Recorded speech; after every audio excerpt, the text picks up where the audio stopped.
fyrir próf 3 þá erum við með skýrslur undir. Það eru sem sagt samfössun í vélasal og verkefnið bilunleitt í mótor og mjúkræsi og hraðastýringu.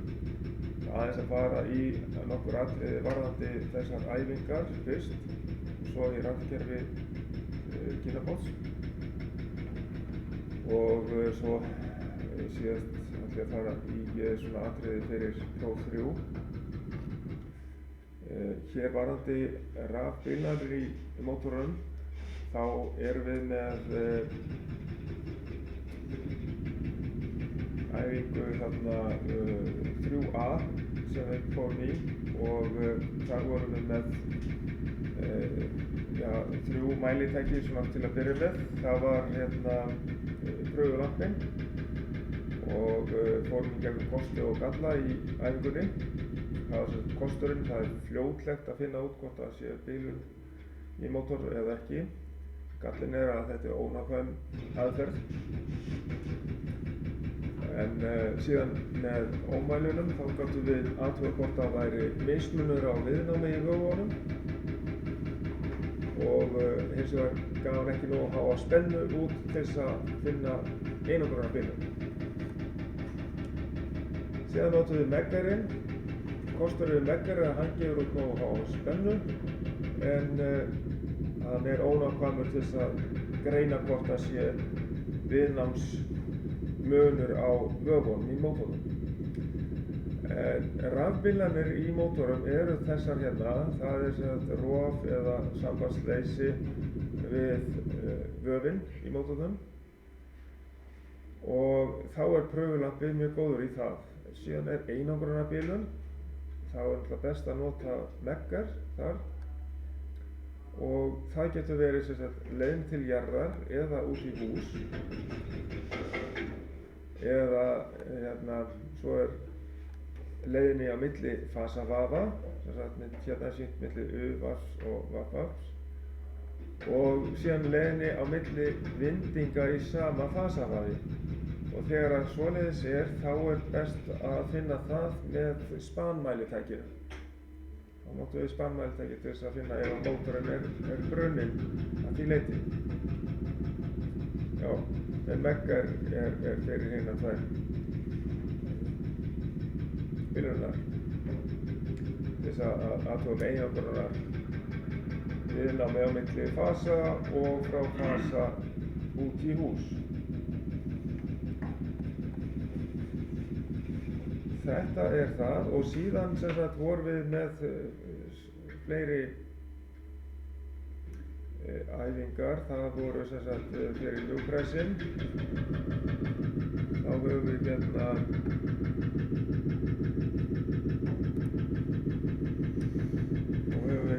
kraftrás mjúkræsins hérna.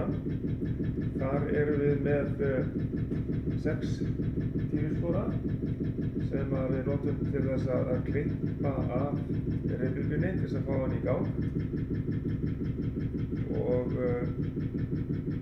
aðferðin er þessi, sama aðferð í rauninni og hérna er svona að lækka spennuna eins og í stjörnuþríðsræsingunni þá lækkum við spennuna í stjörnutengingunni til þess að dragi minni ræsistraum.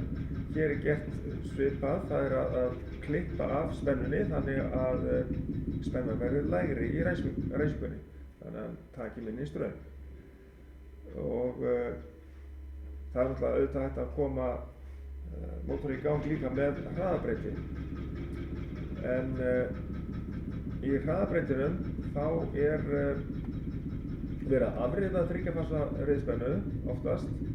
Það er til náttúrulega líka 1 fasa inn og við fáum alltaf 3 fasa út vegna þess að við erum með þessa 6 transistora sem að búa til tíðni fyrir mótorinn, 3 fasa spennu með svokallari púlsvíddarmótun og transistorarnir heita insulated gate bipolar transistorar og þetta skoðum við aðeins betur bæði í síðasta rafmagnsfræðiáfanganum maður verið farið í þetta og líka í rafeindatækninni aðeins. Svo að þetta er svona helsta aðferðin og þetta er kraftrásin fyrir tíðnibreytin. Og það sem við þurfum að passa okkur á líka, það er að nota skermaða kapla frá tíðnibreyti yfir í mótor. Það er mikilvægt. Og hérna þannig að frá þessu útgáfstigi hérna, þá er yfirleitt skermaður kapall hérna út í mótorinn. Hátíðnin verður til í þessu stigi hérna, þar sem við erum með 6 transistora og þá hérna getur komið truflanir nema að það sé sérstakur síubúnaður í drifinu og svo líka verjum við svona önnur tæki fyrir truflunum með því að nota skermaða kapla frá drifinu út í mótorinn. Í æfingunni sem við vorum með þá var ekki ásnemi, þannig að það er kallað open loop sú aðferð og þá hérna réð hraðastýringin ekki við það að halda mótornum á réttum hraða nákvæmlega, en ef við værum með ásnema þá er það closed loop og þá ættum við að ná alveg rétta hraða.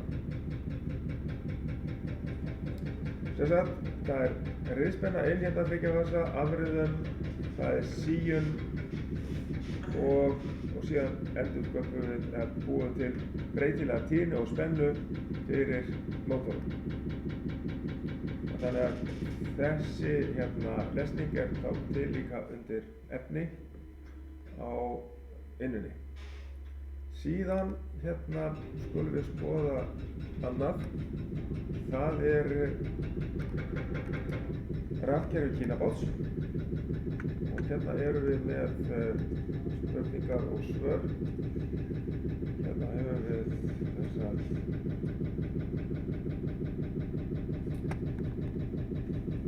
spurningar það hérna og teikningarnar sjálfar, þær eru þetta inn á undir efni líka. Það er best að sjá þarna í PDF-skjali, sem sagt. Við þurfum að átta okkur á hvernig að þessar teikningar eru uppbyggðar. Það fara inn á hérna. Já. Hérna eru teikningarnar.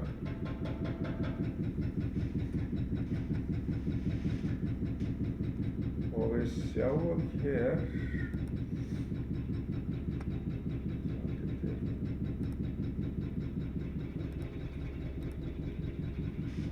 að teikningunum er skipt í reiti. Við höfum hérna dálka og við höfum hérna sem sagt línur og ákveðna reiti sem er þá með bókstöfum A, B, C og D hérna niður, en dálkarnir eru hérna merktir 1, 2, 3 og svo framvegis. Og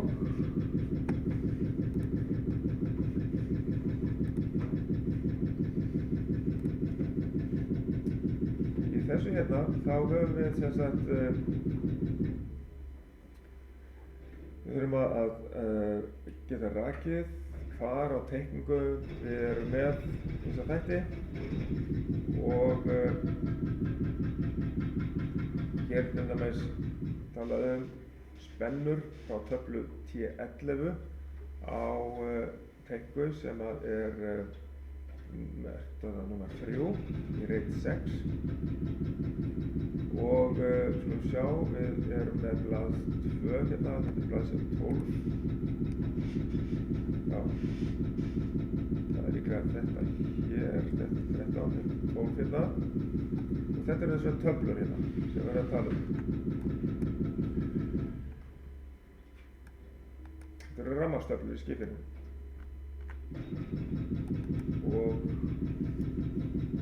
Já, þá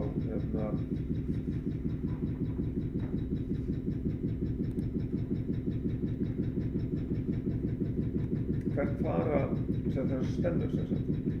Hérna erum við með til dæmis töflu T12 og hér fer þetta á blaðsíðu 9 í reit 3 og til dæmis hérna er tafla 11, það er á blaðsíðu 3 í reit 6, 4 reit 1 og blaðsíðu 8 reit 2 og 1 og þannig að hérna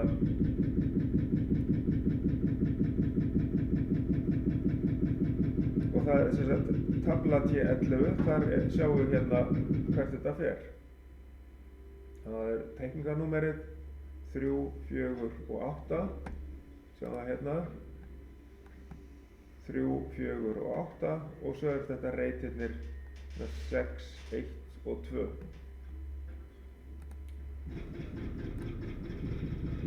Hérna 6, 1 og 2, já, og 1 og 2. Þannig er hægt að rekja þetta og ef við förum á teikningu 3 til dæmis, þá erum við að sjá þetta inn á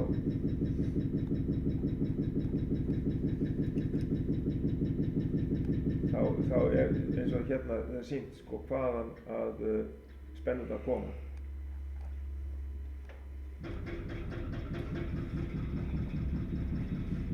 Hérna er til dæmis 24 spenna sem að kemur frá ákveðnum stað og 0 volt hérna á móti.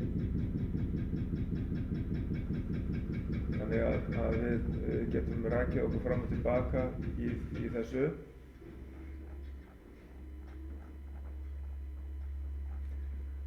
Og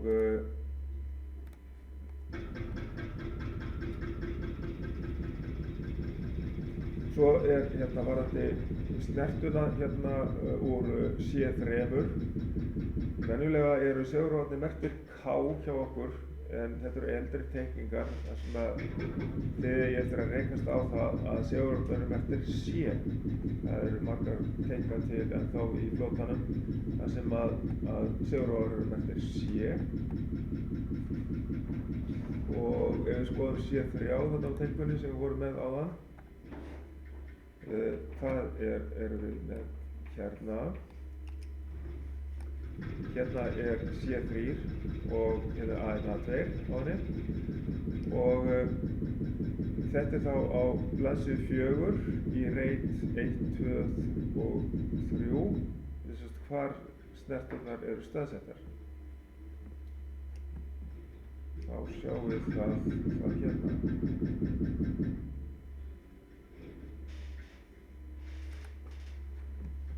Þess að teikna 4, reitum 1, 2 og 3 og svo er ein hérna á teikningu 5 í reit 3. Þess að 5 hérna neðsta snertan, hún er á teikningu 5 í reit 3. Og við sjáum sem sagt þetta er reitað þannig að hér er reitur 3 eða dálkur 3 og þá er það allur dálkurinn sem maður þarf að skoða.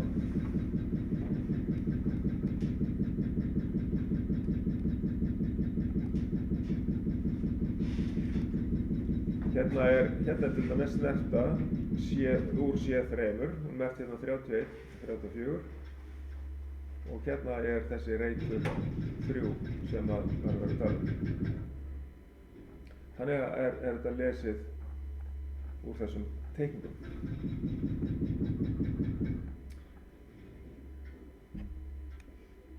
Ef við berum aðeins saman hérna teikningana í Jökulsánum og yfirlitsmyndina hérna, þá sjáum við það er alltaf líkindi á milli og við erum hérna með ljósavélarrafala, hérna rafala 1 hérna, generator 1, 60 kW hérna, hann tengist hérna í gegnum rofa inn á þetta er rofinn fyrir hann inn á safnteina hérna. Og svo hefur við ljósavélar rafala 2 hér og svo erum við landtengingu hérna. Hvaða 2 hringir er þetta hérna fyrir landtenginguna? Þetta er sem sagt forvað og þetta kemur frá 63 ampera öryggi í landi. Forvaðið á landtengingarspennunum, og svo kemur hérna eftirvaðið, það er 400 volt spenna. Það er 400 volt inn á forvaðaspennunum og 400 volt á eftirvaðið. Og það er 0 tengt þarna.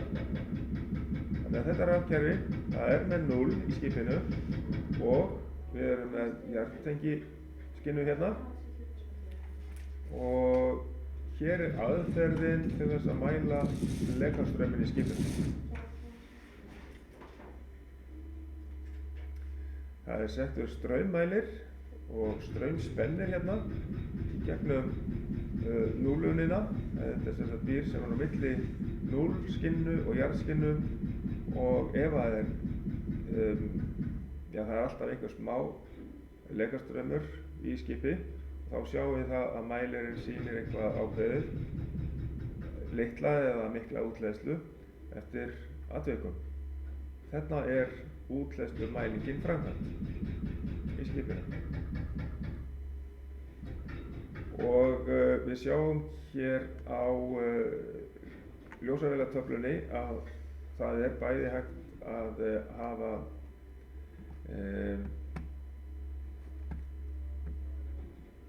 báða safnteinuna samtengda og svo er líka ef að gerist eitthvað öðru hvoru megin, eitthvað brennur í annarri hvorri töflunni eða töfluhlutanum, þá er hægt að taka þennan Q4 úr sambandi og keyra sem sagt á þeirri ljósavél sem er í lagi og þeim hluta af töflunar sem er í lagi. Svo að þetta er líka svona útbúið út í vélasalnum nema að þar þyrfti bara að losa þetta upp, þar er þetta bara skrúað saman. Þar væri bara aðeins lengur verið að taka þetta í sundur. Þannig að það er hægt líka í þeirri töflu. Svo sjáum við hérna afrófana og það er sem sagt rafalarófan hérna og undirspennuspólan merkt hérna sérstaklega minnaðinn og varnarbúnaðurinn er náttúrulega yfirstraumsvörnin en tvímálsvörnin hún er ekki notuð þó að hún sé teiknuð hérna upp. Þá er hún ekki notuð, það má ekki nota hana. Og svo er þetta mótordrifin afrófi. Hérna 160 ampera afrófi.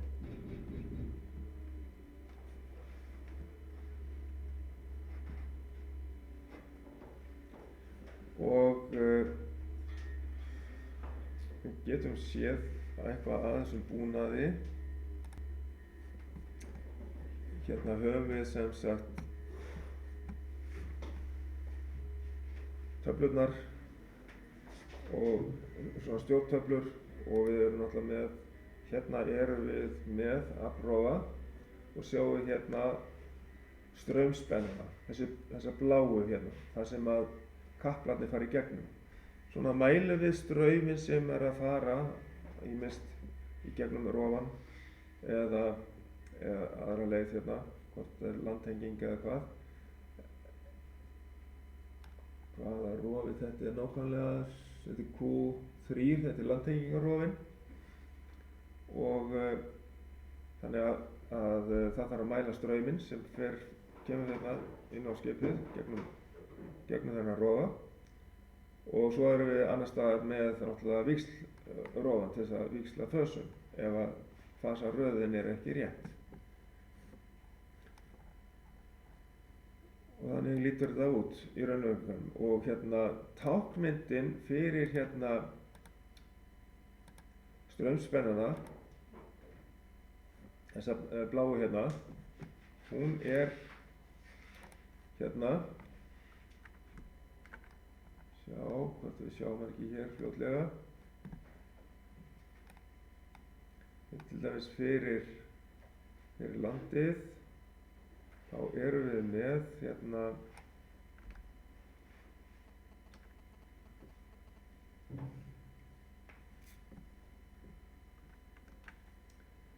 hér erum við með þetta. Já, það er ekki þessari yfirlitsmynd straumspennandi sýndir. Það er þá í hinum myndunum þar sem við höfum teikningarnar af rafkerfinu þar sem að kemur frá rafalanum. Hérna er sérst rafal 1 og hérna er táknið sem er notað hérna fyrir straumspennana. Það lítur út svona. L1, L2 og L3. Það eru mælt í öllum fösunum hérna, straumurinn. Og eftirvafið, þetta er straumspennunar tengjast hérna inn á varnarbúnaðinn. Þetta er þá skammhlaups- og yfirstraumsvörn hérna í þessum búnaði, þessa einingu hérna. Þetta er búnaður frá Dave. Og svo höfum við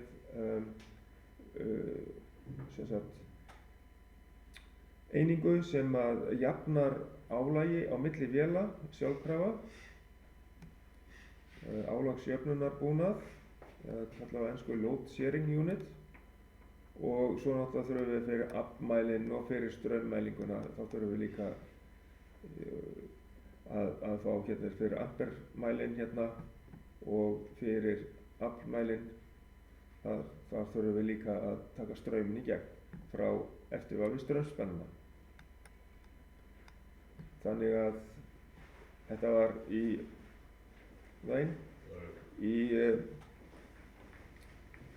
rafkerfinu og vélasalnum. Þá vorum við með bara svona skyggða kassa eins og skyggt viðnám, fyllt viðnám sem þetta bæði forvað og eftirvaf á straumspennunum, en hérna er það sýnt svona frekar svona eins og vaf.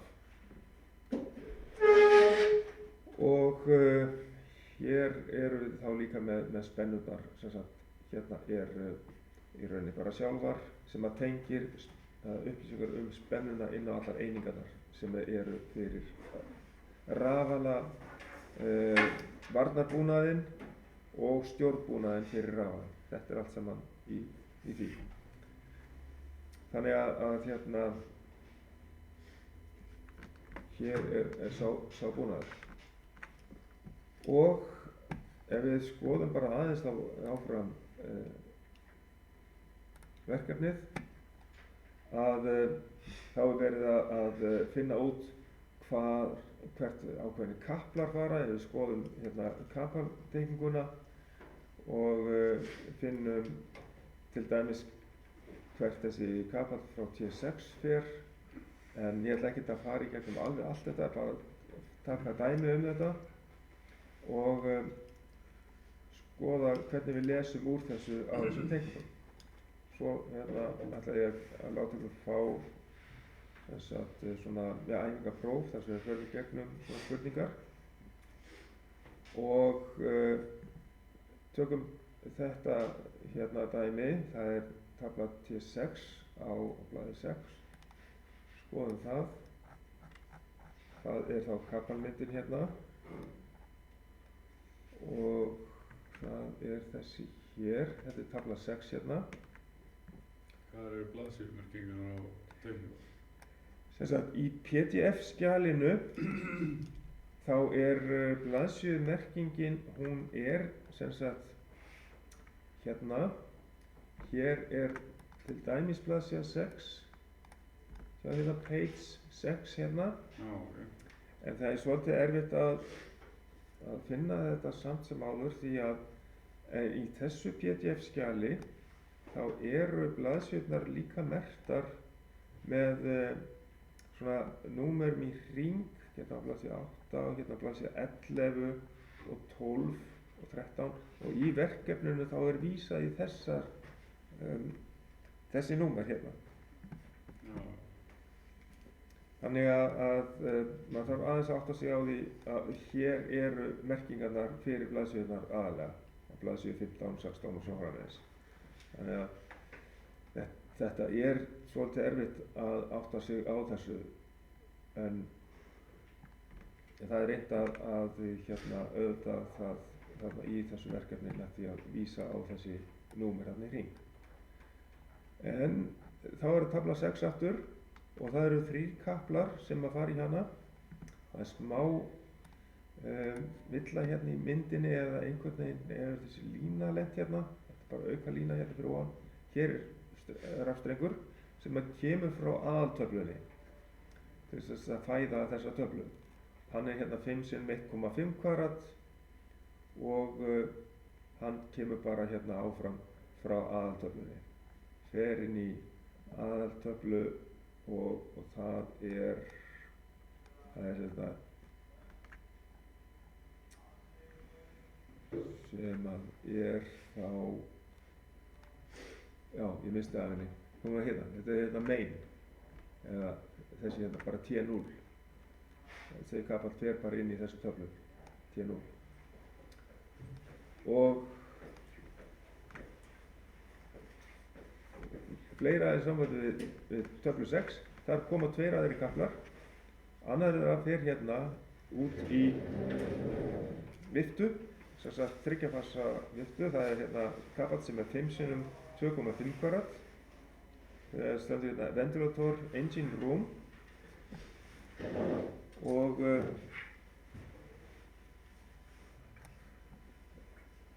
þá höfum við hérna stærðina hérna, sverleikann 2,5 kvadrat og fjöldi víra er hérna 5 og hér er númerið á kaplinu væntanlega, hérna TB601 hérna. Og við sjáum það að þetta tengist á eitthvað hérna númerinn á töflunni, eins og 6 fylgir töflu 6 og hérna 5 hérna fyrir ofan fylgir töflu 5 eða 500, 600, það fylgir eitthvað töflunúmerunum. Og síðan 3. kapallinn hérna, hann fer hérna út í, hann er 3. frá að neðan. Hann fer út í, já, er þetta átt á að fara út í neðastöðum hérna. Hérna, jú, það er annar kapallinn hérna. Og línuvilt hérna, það er annar kapallinn hérna neðan frá, hann fer út í neyðarstöðum, í emergency stop hérna. Og hér er 3 x 1,5 kvadrat. Og hér er númerið á kaplanum TB602. Þannig að hérna getum við sem sagt farið og átt okkur á hvert þessi kaplar fara og svo framvegis. Þannig að það er það sem við getum lesið út úr þessum teikningum og ef að ég tek eitt dæmi í viðbót úr þessu verkefni, það er sem sagt til dæmis hvernig er útleiðslan mæld í þessu rangkerfi. Það var það sem ég var að reyna að sýna ykkur áðan, að það er núllun hérna milli núllskinnu og jarðskinnu í skipinu og straumurinn á þeirri núllskinnu eða á þeirri hérna núlltengingu eða núllun er mæld með straumspenni og það er sett út í milliampere mæli hérna og þar er útleiðsla mæld.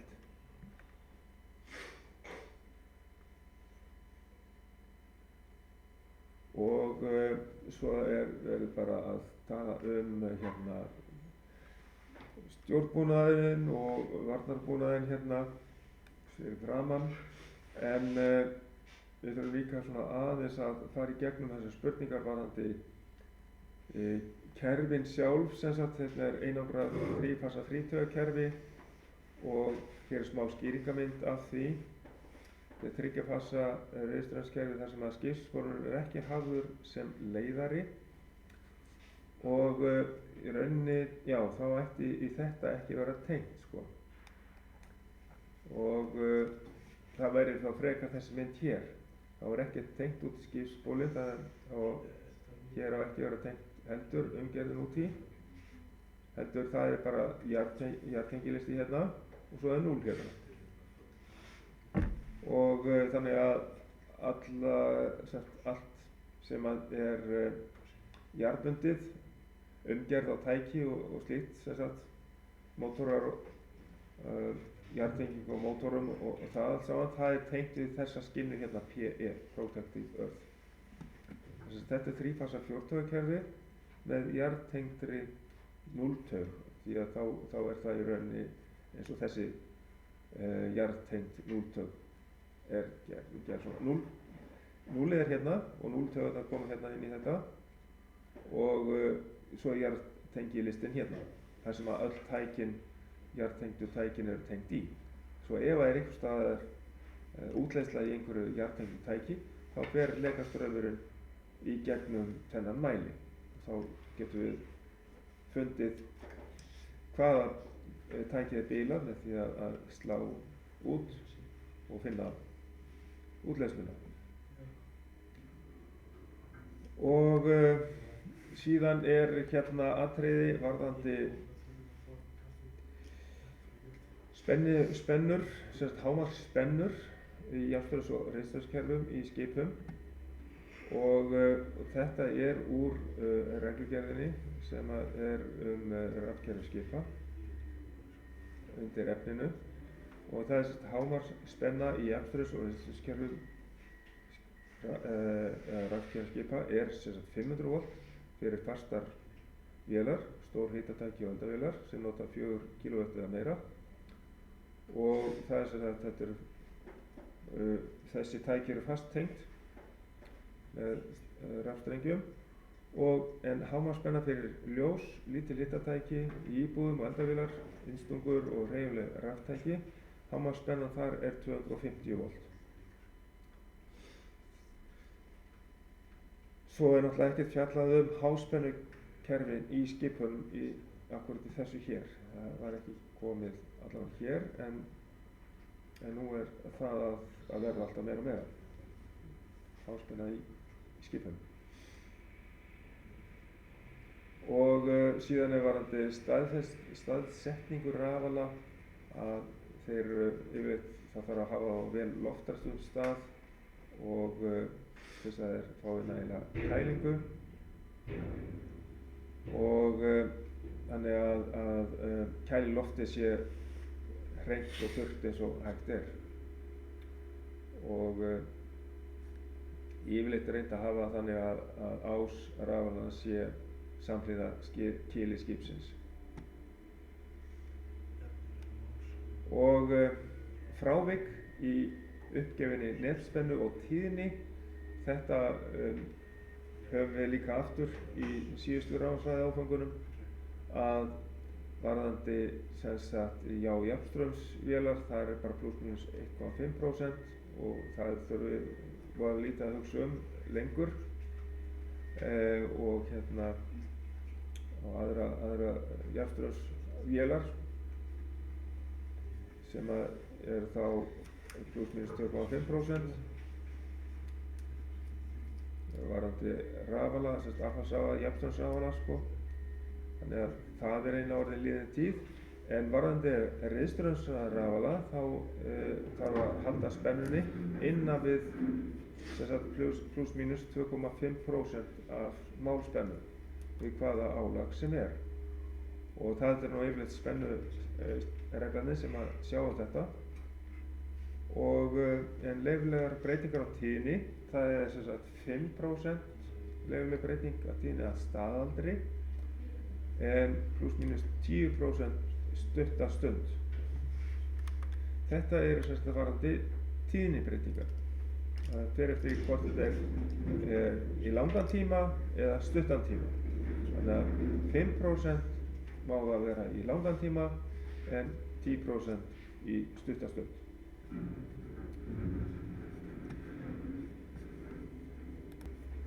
Í prófinu gæti verið sem sagt bara listi yfir þessi tákn og þið ættu að skrifa nöfnin á táknunum.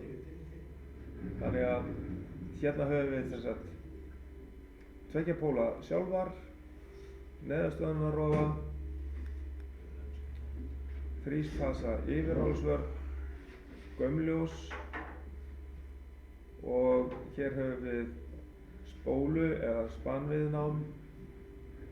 Við vorum til dæmis með þetta tákn í straumspennunum í verkefnu rafkerfi í vélasal og hérna er þrýstirofi, þéttir bræði var, við erum með tveggja póla rofa, alveg af á og riðspennugjafinn sem þekkið.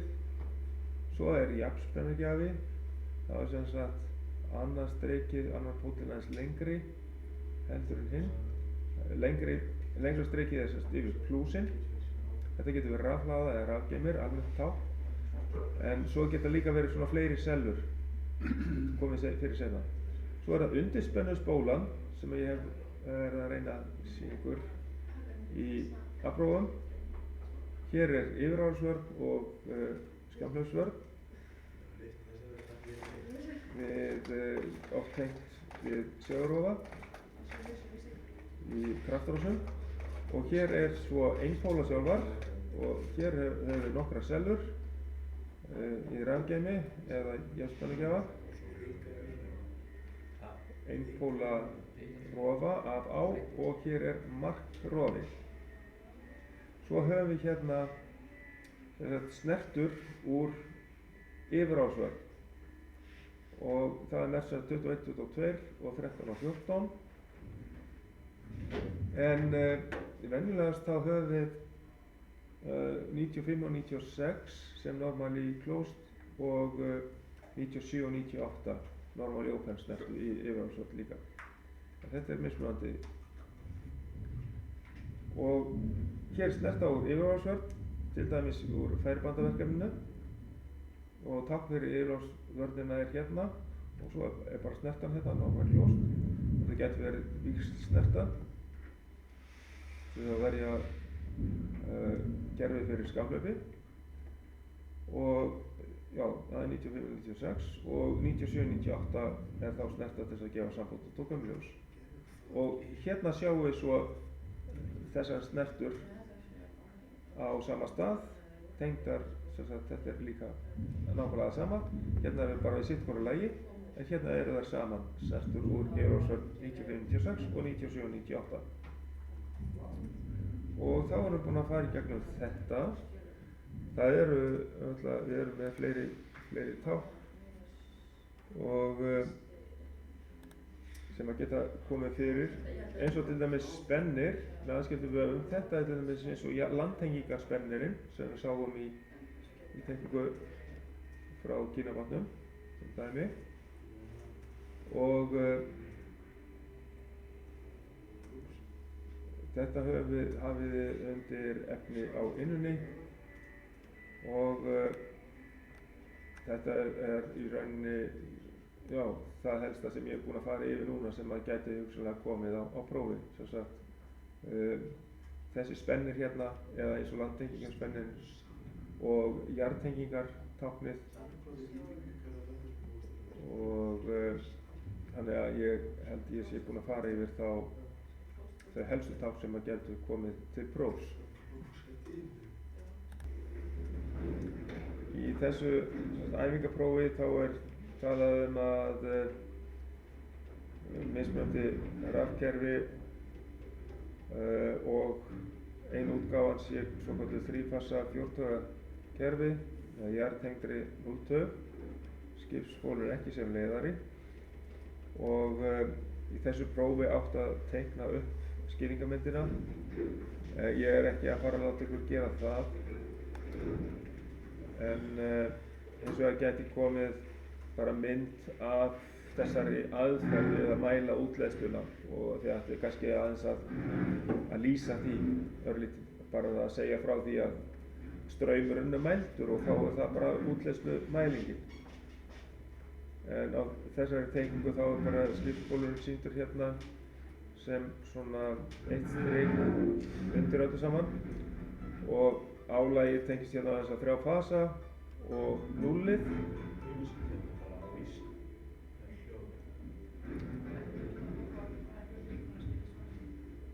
og einfasa álagið er 230 volt sýnt hérna, en spennan á milli fasa í kerfinu sem sagt er 400 volt, eða 3 sinnum 400 volt, svo að þannig átti að útbúa þetta. Þannig að hér sést þá að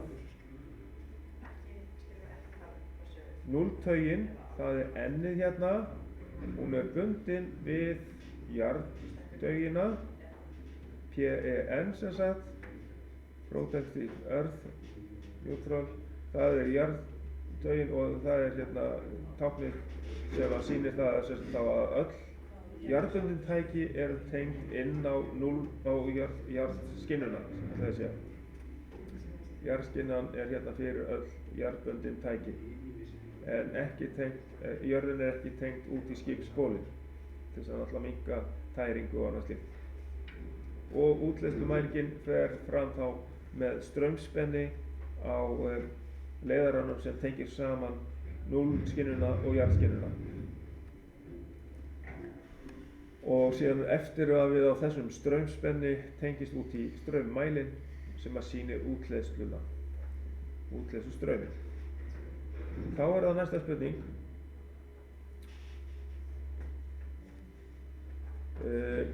Það er talað leyfilegar kerfisspennur. Hvernig er kerfisspenna skilgreind? Kerfisspenna er svo spenna sem mælist á milli póla í afturkerfi og á milli fasa í rafstraumskerfi.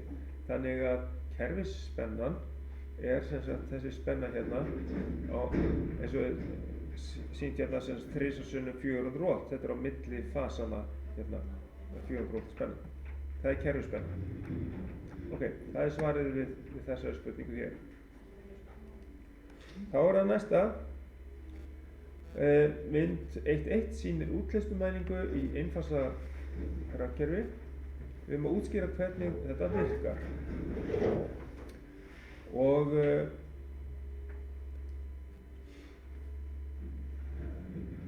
hér höfum við 2 ljós sem að tengjast þess að sitt gott pólinn frá rafala. Þetta er svo bara einfasa rafalið hérna. Getur verið þess vegna rafstraums eða jafnstraums, það breytir ekki öllu. Og ef það er engin útleiðsla, þá er lýsa perurnar jafn sterkt. En ef til dæmis við tökum L2 fasan, hann er hérna L2, ef hann leiðir hérna, ef útleiðsla á honum til jarðar, að þá er daufara ljós á þeirri peru sem að tengist við L2 fasan, H2. Þá eru daufur ljós á H2 og jafnvel kannski sterkara ljós, skærara ljós á H1. En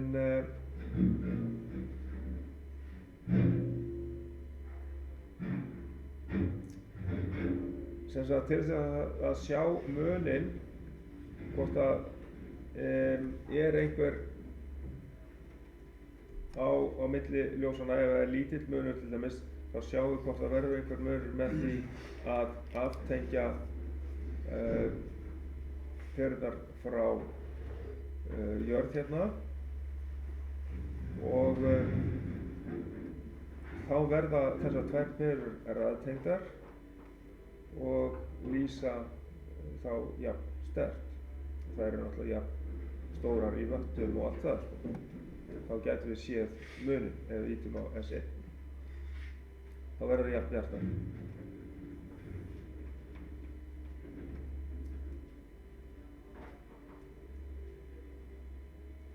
Svipuð aðferð var þarna í þessu ef það er með 3 fösum, að ef það er útleiðsla hérna til dæmis í L3, þá verður daufara ljós þar en sterkara á hinum 2.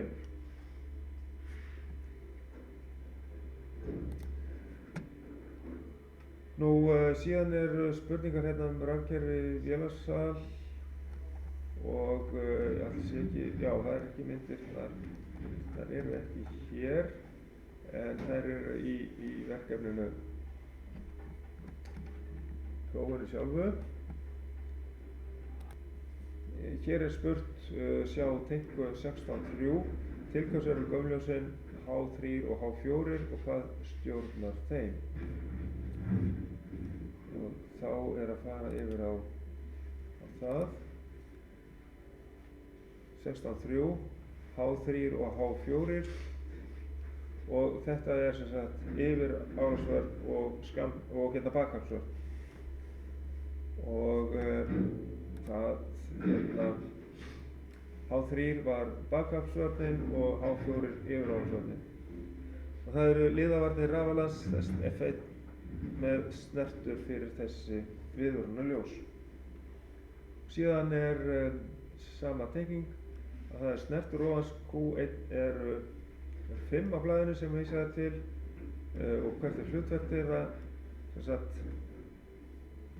og það eru náttúrulega snertur 1-6 það eru þessar hérna sko 1, 2, 3, 4, 5, 6 þetta eru kraftar og svo snertunar og úr Q1 hérna er líka snertur hjálparsnertur 13 og 14 gefur samband þegar að rofinn er inni segir til að rofinn sé inni en og þá er kveikt á H1 ljósinu en ef að rofinn er úti þá lýsir H2 vegna þess að Q1 hjálparsnertan 21-22 hún tengir þegar að rofinn er úti. Það er það. Já. 13, 14 og 22 sýna stöðuna á Q1 hvort hann er inni eða úti. Svo kemur kassi F1 á mynd 16.3 með varnarbúnaður, hann er til að verja rafalann gegn yfirstraumi og hvaða straumgildi er líklegt að koma inn á tengipunkta 4-5, 6-7 og 8 og 9 og eftirvaf á straumspennunum er 5 ampere, forvafið 300/5 ampere. Straumurinn á eftirvafinu er 0-5 ampere, hann fer inn á þessar tengingar og svo það fer eftir straumálæginu á rafalann hvað er mikil straumur þarna á ferðinni, en hann er aldrei hærri heldur en 5 ampere. Þetta var þessi tenging hérna á varnarbúnaðinum. Það er þetta hérna, 4-9 hérna. Og það sem að eftirvafið á straumspennum er. Sem sagt T1 hérna sem er mert hér, þetta er táknið fyrir straumspennana. Forvafið og síðan eftirvafið. Í rauninni er ekkert forvaf þannig eða það fer bara leiðarinn fer í gegnum straumspennin. Og eftirvafið er hins vegar með vöfum og það tengist þá hérna inn á. En straumspennin er bara teiknað svona upp til að árétta það að það er sem sagt forvaf og eftirvafið að það myndast náttúrulega segulsvið í leiðaranum frá rafalanum og hann er táknaður bara hérna sem forvaf. En þetta er tákn fyrir straumspenna í öllum þremur fösum. Ok, og þá er það fleira hérna. Og síðan er það mynd 16.6, við skulum fara yfir á hana.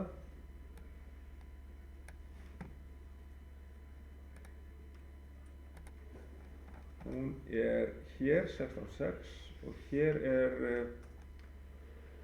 samferðslunarbúnaður og landtengingarbúnaður af þessari mynd. Hvað er verið að spyrja þar? Til hvers er búnaður sem tengist safnheinum í gegnum F5. Gegnum F5. Það er þetta hérna. Og þetta er í rauninni samferðslunarljósin og mælarnir fyrir samferðslunna og skiptirófið til þess að tengja á innkomandi rafala.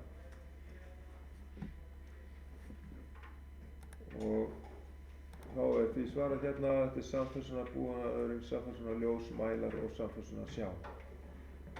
Áfram á 16.6 til hvers eru íhlutirnir merkt Q31 og Q3 og Q31, þetta er fasavíxlarinn til þess að fá rétta fasaröð inn á skipið, en Q3 er höfuðrofinn fyrir landtenginguna.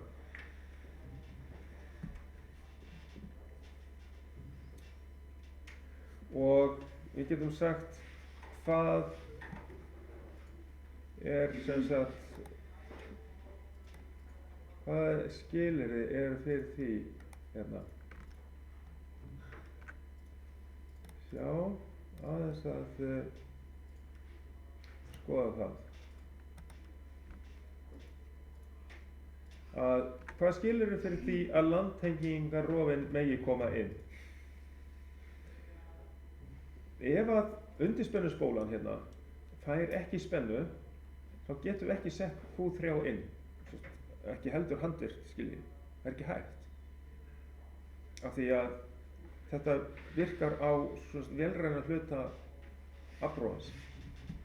Það verður að vera spenna á undirspennusbólunni eða að við höldum henni inni með einhverju, eða bindum hana fasta kjarnan saman eða eitthvað til þess að koma henni inn. Ef við þyrftum þess ef eitthvað væri bilað. Það væri ekki samband inn á og við þyrftum að vera með landtenginguna á, þá gætum við einhvern veginn komist fram hjá því með því að setja kjarnan saman á undirspennusbólunni ef við þurfum þess í neðar tilfelli. En til þess að rofinn fari inn í öllu venjulegu, þá þarf að vera spenna og það er leitt í gegnum hjálparsnertu í Q1 eða einhverja hjálparliða og snertur í þeim. Þannig að hvorugur rafalrofinn má vera inni. Það má ekki vera spenna frá ljósrafalunum inn á safntælunum í skipinu. Við verðum bara að slökkva allt saman. Þannig að skipið þarf að vera bara alveg rafmagnslaust áður en við megum tengja landið. Þannig eru reglurnar, svona meginreglurnar, þó að sé einhvers staðar búið að gefa undanþágu, þannig að megi fasa saman í eitt augnablik og taka svo út vélina sem var inni. Þannig að yrði ekki spennulaust augnablik. Það kemur dálítið straumhögg á alls konar mótora, dælur og fristipressur og svo framvegis, skiljið. Þannig að annarkvort er alltaf keyrt framleitt inn á þær frá rafalunum í skipinu eða þá að það er möguleiki að þetta dauða augnablik sé þá sem sagt bara fasa saman í eitt augnablik og síðan aftengt svo framleiðsla sem er í skipinu sjálfu og landið tekur við.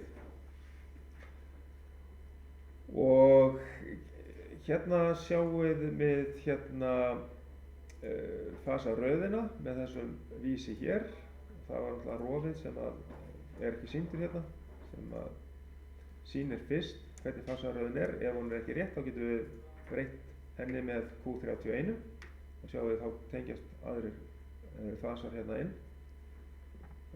Og á þessa punkta hérna á landtengingarrófana og þá getum við alltaf séð fyrst hvenær er rétt fasaröð áður en tengjum landið inn. Ok, nóg það og þá er það síðasti liðurinn hérna, teikningar úr ginabát, að hér er tákn fyrir undirspennusbóluna og við höfum að rekja á myndinni hvaða rofar tengja spennu inn á undirspennusbóluna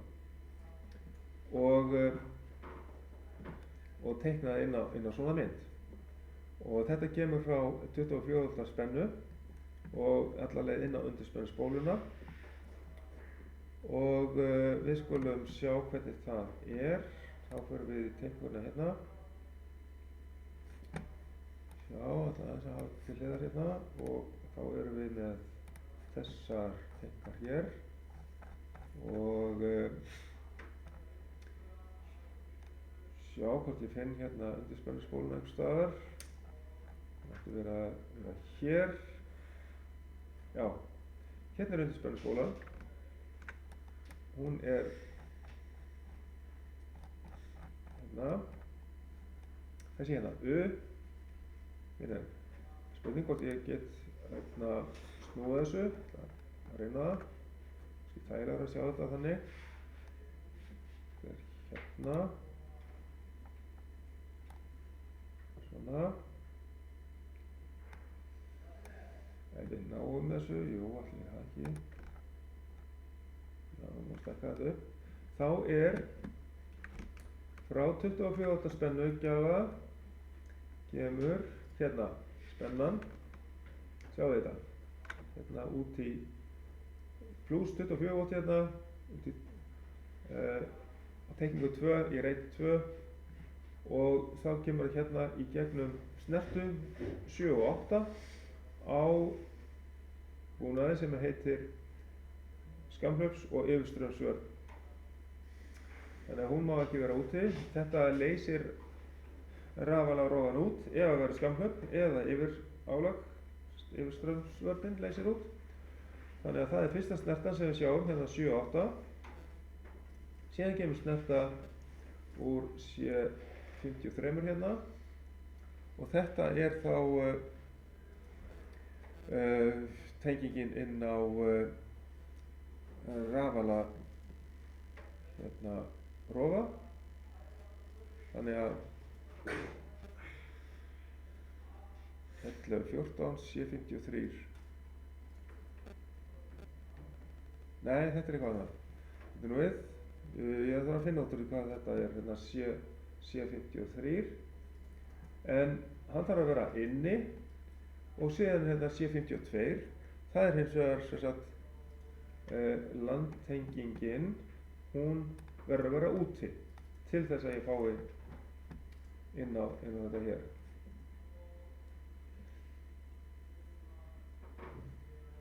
Ég gæti trúa því að þetta væri snerta úr samfessunar hjálpinni þarna. Að ef að rétt augnablik að þá fari hann spenna á. En þó ég þarf að kanna það betur C53 hvað það er.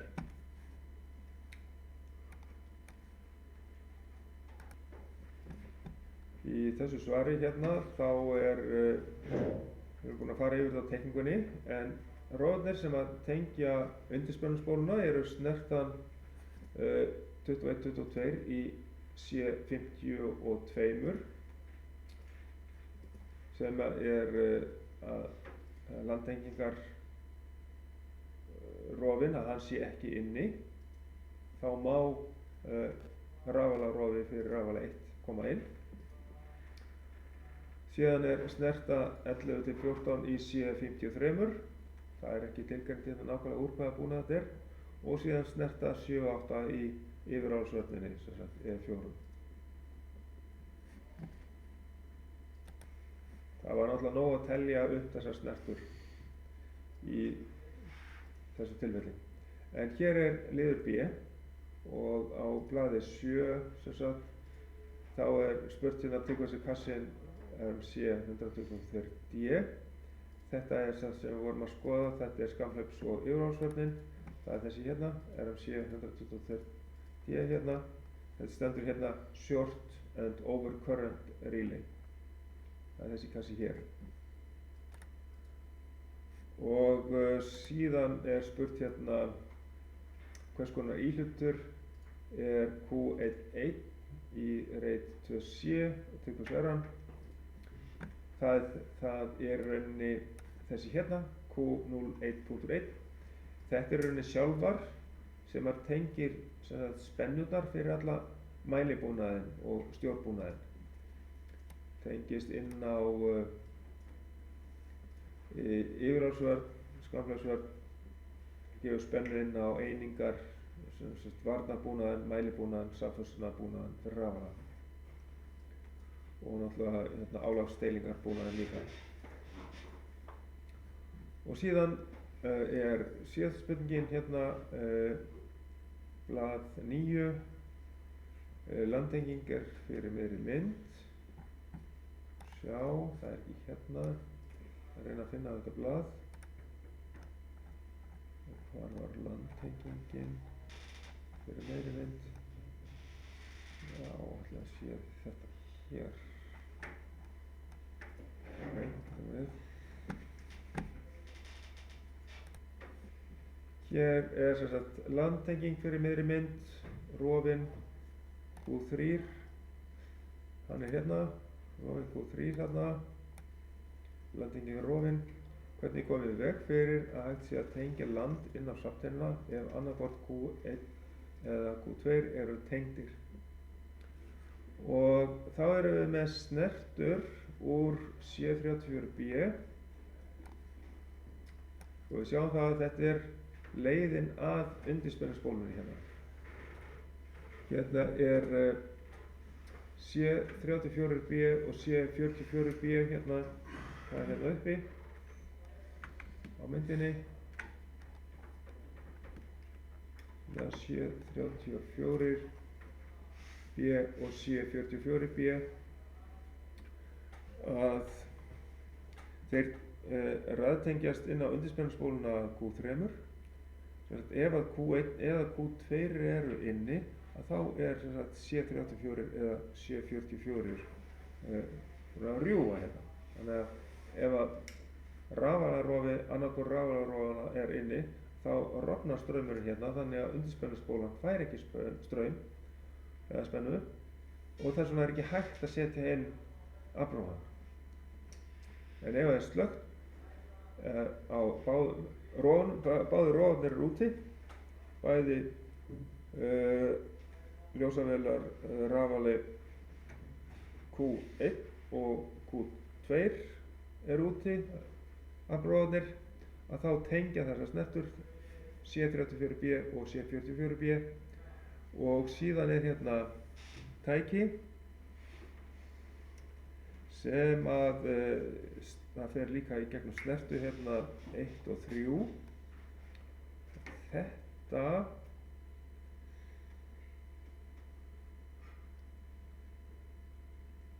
gæti verið fyrir rétta fasaröð. RMT 111 C96. RMT 111. Þetta er búnaður frá Dave RMT 11 hérna og þetta er til þess að sýna hvort það er rétt fasaröð eða ekki. Þannig að hérna er RMT 111 Q96 og þá sýnir hann, þá gefur þessi snertasamband ef það er rétt fasaröð. Til þess að koma í veg fyrir það að það sé hægt að setja landtenginguna inn ef það er röng fasaröð, skiljið. Þá er þetta búnaður til þess. Báðir rafalarrófnir úti og það má heldur ekki vera röng fasaröð. Þá komum við rófan bara ekki inn. Þetta er auka öryggi í þessu. Ok, þetta voru svörin við þessu æfingaprófi 3. Að í æfingunum með mjúkrassunum og hraðastýringunni að þá voru við með tíðnibreyti sem að var með hérna var svokallað open loop aðferð. Hann var ekki með neinn ás nema tengdan á mótornum og þess vegna fylgdist hann ekki með snúningshraðanum. Og þannig að mismunurinn hérna á snúningshraðanum, hann jókst alltaf, hann fór alltaf hérna upp. Hérna í rauninni ætti alltaf að vera meira og meiri skreykun í snúningum á mínútu. Það er í rauninni bara mismunur á þessum tölum hérna, en þessar niðurstöður eru ekki réttar því leytinu til. En hann næri ekki að halda mótornum á réttum hraða vegna þess að hann hefur ekki mælingu á snúningshraða mótorsins. hann er að giska á hvað hann þarf að setja hverfisegulsviðið á mikinn snúningshraða til þess að halda hraða mótorsins stöðugum, en hann nær því ekki. Hann eykur alltaf snúningshraðann. Og varnarbúnaðurinn sem er notaður við hraðastýringar, sem sagt hitaleiðavörnin, hún er notuð vegna þess að yfirálsvörn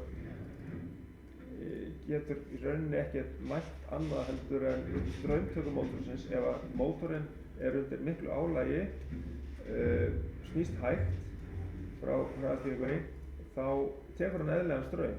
Þannig yfir straumsvörnin, hún getur ekki fundið út á því, en þess vegna er notuð hitaleiðavörn, þannig að það er mælt hitastig í mótornum og hitaleiðin slær út mótornum ef að hann mælir vöfin sé orðinu of heit.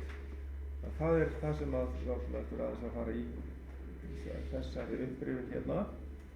Annars farið þið bara í gegnum kosti og galla þessa aðferða með pröfulampanum, ámælinum og meggarnum, og hvenær kúluprófun er notuð áður en að mótorinn fer í lökkun, og að spannmælitæki það getur fundið brunnin vöf í mótor.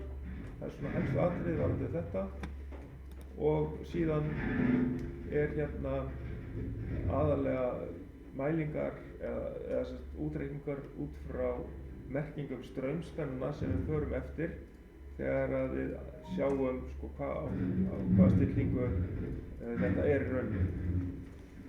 Þannig að það er það sem að við getum séð á merkingum straumspennuna, hvað þetta er í rauninni stilt á ákveðinn straum. Og til dæmis með baklandsvörnina að það er í rauninni straumurinn sem er stiltur á 3,75 ampere og tíminn er síðan hér. Þannig að þetta er svona helstu atriðin sem að við erum búin að fara í fyrir þá próf 3, og það er á föstudaginn. Svo ég fer þá bara í á mánudaginn þá fer ég yfir atriði fyrir síðasta prófið sem verður á þriðjudagsmorguninn, og ég er búinn að opna fyrir ég ætla að opna strax fyrir æfingapróf 4 þegar að próf 3 er búið. Ég get í rauninni opnað fyrir æfingapróf 4 strax, og ég fer yfir það þá á mánudaginn, síðan er lokaprófið á þriðjudaginn. Þá þakka ég fyrir í dag.